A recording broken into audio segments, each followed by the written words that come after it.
Vilniaus botanikos sode, kaip tik sodinome kelis medžius, tvarkėme aplinką ir tada atvažiavo princas Filipas būtent į tą botanikos sodą, buvo pasodintas medis jo garbei ir jisai susitiko su mumis, ten žiūrėjo, kaip mes dirbame ten, klausinėjo apskritai, kaip mums sekėsi tas projektas, dalyvauti apdovanojimuose, ką nuveikėm, tai kiekvieno paklausė, taip keliais žodžiais. Prieš tai labai smulkiai mokėmės gal pusę metų protokolo, kaip bendrauti su karališkos šeimos atstovu. Buvo griežtai pasakyta, kad negalim pirmi nei užduoti klausimą, nei pirmi nieko pasakyti, nei rankos ištiesti tikrai negalima. Bet kai jis priėjo, ir aš nebijau, pirmi žodžiai ir buvo, jauskitės laisvai, ten jeigu turit klausimų, klauskit.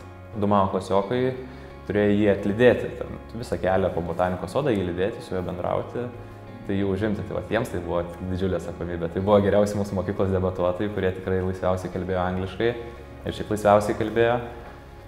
Jų įspūdžiai irgi geri.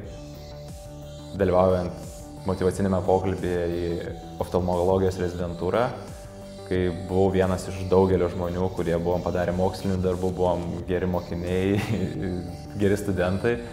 Tai vat tas faktas, kad dalyvau šiuose apdovanojimuose, išskyrė mane iš pilkos masės, pokalbio komisija turėjo manęs ko paklausti, aš be abejo turėjau ką atsakyti.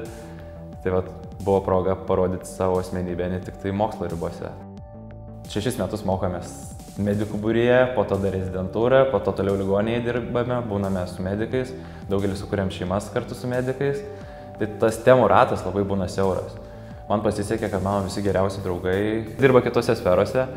Tas lemia, kad įvairiomis temomis domiuosi.